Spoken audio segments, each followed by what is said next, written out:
आज की इस वीडियो में हम इतिहास के एक ऐसे व्यक्ति के बारे में बात करेंगे जिनके प्रचार की वजह से इंग्लैंड बच गया। इन्होंने कभी भी बुराई से लड़ने के लिए हथियार नहीं उठाए, लेकिन परमेश्वर के वचन को लिखने के लिए एक पेन जरूर उठाया और जो मुंह परमेश्वर ने बोलने के लिए दिया था, उस मुंह के द्वारा परमेश्वर के वचनों का ऐलान किया और पूरा का पूरा इंग्लैंड बच गया। अगर परमेश्वर उस समय अपने इस दास को खड़ा नहीं करते तो इंग्लैंड की तस्वीर आज कुछ और ही देखने को मिलती। चलिए परमेश्वर के इस दास के बारे में विस्तार से बात करने से पहले मैं आपको उस समय का थोड़ा सा माहौल समझा देता हूं ताकि आप चीज़ों को क्लियरली समझ पाएं। देखिए, ये है पेरिस का सबसे बड़ा स्क्वायर, जहां हर साल सैकड़ों टूरिस्ट इस ब्यूटीफुल स्थान को देखने के लिए आते हैं और यहीं पर स्थित है La Place de la Concorde, जिसका फ्रेंच भाषा में अर्थ है प्लेस ऑफ हार्मनी, यानी कि शांति का स्थान। लेकिन 18वीं सदी में यह शांति का स्थान नहीं बल्कि मौत का स्थान था। 18th सेंचुरी के अंत में जो लोग यूरोप पर शासन करते थे वो कम्प्लीटली डिसऑनेस्ट, लालची और अनैतिक थे, जिसकी वजह से पब्लिक का गुस्सा भड़का और वहाँ पर एक बड़ी क्रांति की शुरुआत हुई। फ्रांस के लोगों ने डिसाइड किया कि अब वो ना तो राजतंत्र के अधीन रहेंगे और ना ही क्रिश्चियनिटी के प्रभाव के अंतर्गत। लोग बेकाबू होकर हमले करने लगे, जिसकी वजह से 16,500 से भी ज़्यादा फ्रांस में लोगों को मारा गया। कोई न्याय नहीं था, कोई माफ़ी नहीं थी और कोई भी वहाँ पर लोगों की आवाज़ को सुनने वाला नहीं था। और फिर यहीं इसी स्थान पर मृत्यु के लिए एक नए तरीके का आविष्कार भी किया गया था, जिसके द्वारा मृत्यु बहुत ही ज़्यादा दर्दनाक होती थी। और आपने पुराने ज़माने में देखा होगा कि इस प्रकार की मृत्यु दी जाती थी। और क्योंकि फ्रांस में ये सारी चीज़ें चल रही थी तो फ्रांस के इतिहास में इस समय को आतंक के राज्य, रेन ऑफ टेरर के नाम से कहकर बुलाया जाता था। और इंग्लैंड के लोग भी काफ़ी हद तक फ्रांस से बहुत ही ज़्यादा प्रभावित थे और इंग्लैंड में भी फ्रांस जैसे हालात बनाना चाहते थे। लेकिन उसी दौरान परमेश्वर ने अपने एक ऐसे दास को खड़ा किया जिसने इंग्लैंड में आंतरिक व बाहरी सभी चीज़ों को बदल कर रख दिया। और दोस्तों, मैं बात कर रहा हूँ जॉन वेस्ली की। जी हाँ, आपने बिल्कुल सही सुना, जॉन वेस्ली।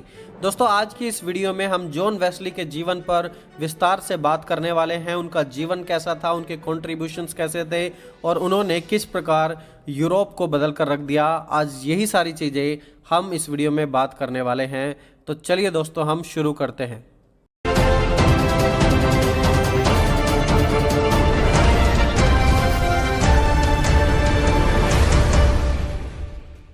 दोस्तों, यही है वह घर जहां जॉन वेस्ली का इंग्लैंड में जन्म हुआ था और जहां वो पले बड़े थे।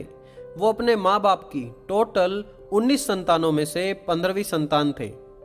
उस समय लोग ज़्यादा बच्चे पैदा करते थे क्योंकि बीमारियों की वजह से आधे से ज़्यादा बच्चे पैदा होने के बाद ही ख़त्म हो जाते थे। और ऐसा ही जॉन वेस्ली के परिवार में भी हुआ था। वो कुल 19 भाई बहन थे, लेकिन सिर्फ 10 ही जिंदा रह पाए, बाकी बीमारियों की वजह से जिंदा नहीं रह पाए थे। जब जॉन वेस्ली का जन्म सुजाना और सैमुअल के पास हुआ, उस समय उस परिवार की आर्थिक कंडीशन बहुत ही ज़्यादा बिगड़ी हुई थी और जॉन वेस्ली के पिता को उसी दौरान कुछ महीने जेल में भी बिताने पड़े क्योंकि उनके ऊपर अच्छा खासा कर्जा था जिसे वो चुका नहीं पा रहे थे। जब जॉन वेस्ली 5 साल के थे तो उस समय के उनके लकड़ी के घर में रात को अचानक एक बार आग लग गई थी। जॉन के पिता सभी बच्चों को एक एक करके घर से बाहर निकाल रहे थे और तभी वो रियलाइज़ करते हैं कि जॉन वेस्ली अभी भी घर के अंदर हैं और आग बहुत ही ज़्यादा बढ़ चुकी है। आग तेज होने की वजह से वो अंदर भी नहीं जा पाए और हेल्पलेस सिचुएशन में जब उन्हें लगा कि कोई उनकी हेल्प करने के लिए नहीं है तो वो अपने घुटनों पर आकर परमेश्वर से प्रार्थना करने लगे कि हे परमेश्वर, मेरे बेटे जॉन वेस्ली को आप बचा लें। उनकी प्रार्थना के बाद वहाँ पर तुरंत एक चमत्कार हुआ कि घर की एक खिड़की खुली और जॉन वेस्ली वहाँ से निकलने की कोशिश करते हुए दिखाई दे रहे थे। तब सब पड़ोसियों ने आकर वहाँ पर मदद की और जॉन वेस्ली को वहाँ से सेफली बाहर निकाला गया। इस घटना के बाद जॉन के माता पिता को यह पूर्ण रूप से विश्वास हो गया था कि जॉन वेस्ली परमेश्वर की ओर से एक स्पेशल चाइल्ड है जिसे परमेश्वर ने अपनी महिमा के लिए बचाया है और अपने किसी बड़े काम के लिए बचपन से ही चुन लिया है। जॉन वेस्ली की मां ने घर में ही अपने सभी बच्चों को पढ़ाना शुरू किया। वो हर रोज सुबह 9 बजे से 5 बजे तक दिन में अपने बच्चों को घर पर ही पढ़ाती थी। और आप जानते हैं उनकी टेक्स्ट बुक क्या थी, किससे वो पढ़ाती थी? होली बाइबल से, पवित्र बाइबल से उन्होंने अपने बच्चों को पढ़ाना शुरू किया। वो बाइबल पढ़ाती, वचन याद कराना, सभी चीज़ें घर पर ही उन्होंने सिखाई। और अपनी माँ की योगदान की वजह से ही वेस्ली ने वचन को अच्छे से जानना बचपन से ही शुरू कर दिया था। 14 जून 1720 में जॉन वेस्ली ने क्राइस्ट चर्च ऑक्सफोर्ड में आगे की पढ़ाई शुरू की। 5 साल बाद 1725 में जॉन वेस्ली को चर्च की सेवा के लिए वहाँ पर ऑर्डेन कर दिया गया था। वो पढ़ने में और पढ़ाने में इतने अच्छे थे कि ऑक्सफोर्ड की ही एक ब्रांच में उन्हें अंडर ग्रेजुएट प्रोग्राम में पढ़ाने का मौका भी मिल गया। जब जॉन वेस्ली यूनिवर्सिटी में ही थे तब उन्होंने अपने भाई चार्ल्स वेस्ली के साथ मिलकर ऑक्सफोर्ड यूनिवर्सिटी में एक स्पिरिचुअल क्लब की शुरुआत की। उन्हें आत्मिक चीज़ों के बारे में, वहाँ पर बाइबल के बारे में बात करते थे, वहाँ पर प्रार्थना करते थे और ये चीज़ें लगातार वहाँ पर बढ़ने लगी। वो स्पिरिचुअल लाइफ के ऊपर बहुत ही ज़्यादा फोकस करते थे। और जब बाकी के स्टूडेंट्स ने देखा कि ये लोग आत्मिक जीवन में इतना बढ़ रहे हैं, आत्मिक बातों के बारे में बात करते हैं, तो लोगों ने उनका मजाक बनाना शुरू कर दिया। लेकिन जॉन वेस्ली ने कभी भी लोगों की बातों पर, उनके मजाक के ऊपर फोकस नहीं किया। वो हर रोज़ 3 घंटे के लिए मिलते, बाइबल स्टडी करते और लगातार वहाँ पर लोगों के लिए प्रार्थना की जाती थी। और सिर्फ इतना ही नहीं कि वो हर रोज़ 3 घंटे के लिए मिलते थे, वो वीकली 2 बार फास्टिंग भी करते थे और ये उनके जीवन की रेगुलर एक्टिविटीज़ थी। उनके इन्हीं मेथड्स को देखकर लोगों ने उनका मजाक उड़ाना शुरू कर दिया और उन्हें एक नया नाम दे दिया, मेथोडिस्ट। और ये नाम आज भी हमें बहुत सारी कलीसियाओं का देखने का मिलता है। मेथोडिस्ट चर्चेस के बारे में हम अपने आसपास देख सकते हैं। ये सब चीज़ें वहीं से शुरू हुई थी। अब कुछ लोग सोचेंगे कि जॉन वेस्ली तो बहुत ही स्ट्रिक्ट थे, भला 3 घंटे हम कैसे मिल सकते हैं, फास्टिंग हफ्ते में 2 बार कैसे कर सकते हैं, बाइबल स्टडी, प्रेयर, क्या हम यही सब चीज़ें करते रहें। एंड ऑफ कोर्स दोस्तों, उस समय भी लोग ऐसा सोचते थे और इसीलिए उनका मजाक बनाया जाता था। लेकिन आप एक बार देखिए कि आखिरकार उस समय देश की कंडीशन क्या थी। मैंने जस्ट आपको एक्सप्लेन किया कि उस पूरे देश में क्रिश्चियनिटी बहुत ही डिक्लाइनिंग मोड में थी। क्रिश्चियनिटी लगातार वहाँ पर गिरते चली जा रही थी और एक ऐसे समय में परमेश्वर ने जॉन वेस्ली को वहाँ पर खड़ा किया। सन 1736 में वेस्ली ब्रदर्स को सवाना जॉर्जिया में नॉर्थ अमेरिकन्स के बीच प्रचार करने के लिए बुलाया गया। जब वो दोनों भाई अपनी इस यात्रा को कर रहे थे तो उसी जहाज पर कुछ मोरावियन क्रिश्चियंस भी थे। एक रात उनके सफ़र के दौरान जहाज पर चढ़े सभी लोग बहुत ही ज़्यादा डर गए, क्योंकि एक भयानक तूफान वहाँ पर आ गया और जहाज़ का पर्दा फट गया और जहाज़ में काफ़ी डैमेज भी हो गई और सब लोग बहुत ही ज़्यादा डरे हुए थे।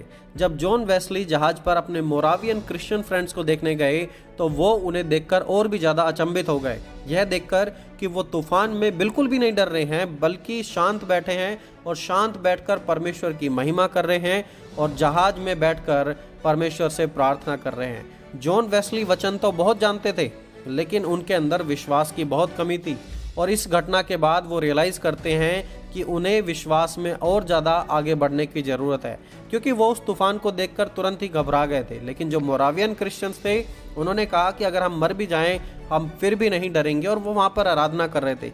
तो जॉन को ये बात ज़रूर रियलाइज़ होने लगी कि वो वचन तो बहुत जानते हैं, बहुत ज़्यादा उन्होंने स्टडी की है, लेकिन उनके अंदर विश्वास की कमी है। उनका विश्वास मोरावियन क्रिश्चियंस के विश्वास की तरह नहीं है। वो जॉर्जिया में आए, वहाँ पर उन्होंने प्रचार किया, लेकिन उनकी मेहनत इतनी ज़्यादा रंग नहीं लाई, जैसे मानो परमेश्वर उनके काम को वहाँ बढ़ा ही नहीं रहे थे। और फाइनली 2 साल बाद जॉन वेस्ली बड़ी निराशा के साथ वापस इंग्लैंड लौटे। अब क्योंकि वो अपनी सेवकाई के शुरुआती दौर में थे, सेवकाई में इतने सफल नहीं रहे, जो उन्होंने कलीसिया बनाई थी वो इतनी फ्लरिश नहीं हुई, एक लड़की ने उन्हें धोखा भी दे दिया था, वो शादी नहीं करना चाहते थे। तो वो अपनी बुलाहट पर सवाल उठाने लगे, क्या परमेश्वर ने सचमुच मुझे अपने कार्य के लिए बुलाया है।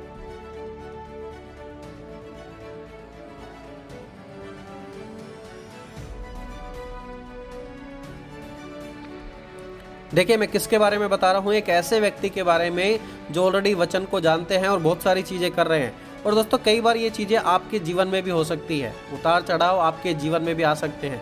आपको लगेगा कि क्या प्रभु आपने मुझे सचमुच बुलाया है, अगर बुलाया है तो ये काम क्यों नहीं बढ़ रहा। जॉन वेस्ली के साथ भी ऐसा ही हुआ था, वो वहाँ पर बढ़ नहीं पाए और फाइनली इंग्लैंड में उन्हें वापस आना पड़ा।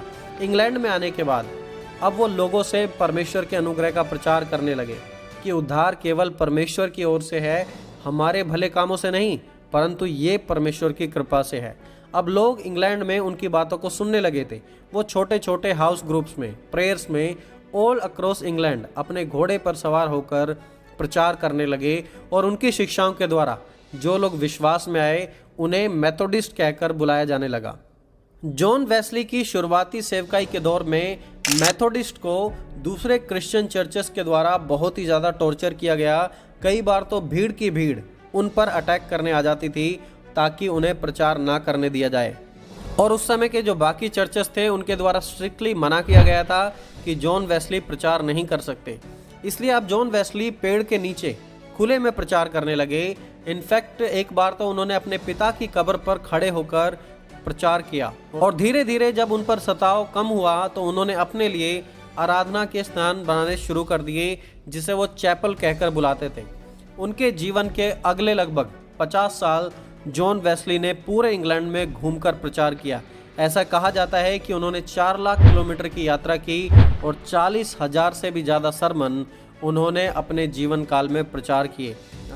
लंदन में यह वो कलीसिया है जिसे जॉन वेस्ली ने ही स्थापित किया था और आज यह एक बहुत ही फंक्शनल कलीसिया है और बहुत ही तेज़ी से आगे बढ़ रही है। जॉन वेस्ली ने महिलाओं को भी प्रचार करने के लिए वहां पर उत्साहित किया। जॉन वेस्ली और लाइक माइंडेड लोगों ने एक साथ मिलकर इंग्लैंड में अल्कोहलिज्म यानी कि जो शराब बेची जा रही थी उसके विरुद्ध लड़ाई की शुरुआत की, जिसमें उस समय पूरा देश बर्बाद हो रहा था। वो चाहते थे कि वाइन को बैन किया जाए। जॉन वेस्ली लगभग अपने पूरे जीवन भर स्लेव ट्रेड के विरुद्ध लगे रहे। उन्होंने कहा कि इस चीज़ को बंद करना चाहिए। जेल में जो बेगुनाह लोग पड़े हुए थे उनके लिए जॉन वेस्ली ने आवाज़ उठाई। फैक्ट्री में काम करने वाले लोगों के अधिकारों के लिए जॉन वेस्ली और उनके साथ बाकी क्रिश्चियंस खड़े हुए ताकि उन्हें उनके अधिकार मिल सके। इन शॉर्ट यदि मैं आपसे कहूँ तो जॉन वेस्ली ने सिर्फ आत्मिक चीज़ों के लिए ही नहीं लड़ाई की, सिर्फ क्रिश्चियंस व चर्च के लिए ही योगदान नहीं दिया, बल्कि उन्होंने पूरे समाज व पूरे देश को बदलने में बहुत ही अहम भूमिका निभाई। दोस्तों, जॉन वेस्ली ने अपने जीवन के आखिरी पलों में अपने सभी दोस्तों को बुलाया और उन सभी से बुलाकर कहा, The best of all is, God is with us. जिसका मतलब है सबसे अच्छी बात यह है कि परमेश्वर हमारे साथ है। सन 1791 में जब वो 87 ईयर्स के थे तब वो प्रभु में सो गए और यह उनकी कब्र है। जब जॉन वेस्ली की मृत्यु हुई तो उनके पास कोई भी पैसा नहीं था क्योंकि उन्होंने अपना सारा कमाया हुआ धन, जो कुछ भी उनके पास था, अपने जीवन काल की सेवकाई में ज़रूरतमंद लोगों को दे दिया था। उन्होंने परमेश्वर के काम को करने के लिए कभी शादी भी नहीं की थी, लेकिन इस सब से बढ़कर उन्होंने परमेश्वर की महिमा के लिए पूरे इंग्लैंड में योगदान दिया और इंग्लैंड को वो फिर दोबारा सच्चाई के रास्ते पर लेकर आए। जब वो इंग्लैंड में पैदा हुए थे उस समय इंग्लैंड करप्शन, इमोरलिटी, बुराई से बिल्कुल भरा हुआ था, लेकिन उनकी मृत्यु के समय इंग्लैंड एक बहुत बड़े बदलाव के रास्ते पर था। उनकी मृत्यु के बाद जब पूरे के पूरे यूरोप में लड़ाई झगड़े होने शुरू हुए, जैसे कि फ्रांस, पोलैंड, जर्मनी, तो मात्र इंग्लैंड ही एक ऐसा देश था जहां पर कोई दंगे नहीं हुए, जहां पर कोई रेवोल्यूशन की स्टार्ट नहीं हुई। क्यों? क्योंकि जॉन वेस्ली ने वो वचन की फाउंडेशन लोगों के बीच में डाल दी थी और इसीलिए जॉन वेस्ली को आज भी दुनिया भर में उनके कामों की वजह से, परमेश्वर की सेवा की वजह से और मेथोडिस्ट चर्च को स्टार्ट करने की वजह से जाना जाता है। दोस्तों, मैं आपसे पूछना चाहता हूँ कि आप परमेश्वर के कार्य को करने के लिए किस हद तक जाने के लिए तैयार हैं और आप भला जॉन वेस्ली के जीवन से क्या सीखते हैं, इसे कमेंट सेक्शन में ज़रूर बताएं। प्रभु आप सभी को आशीष दे। मिलेंगे जल्दी एक और नई वीडियो के साथ। टिल देन आप सभी को जय मसीह की दोस्तों।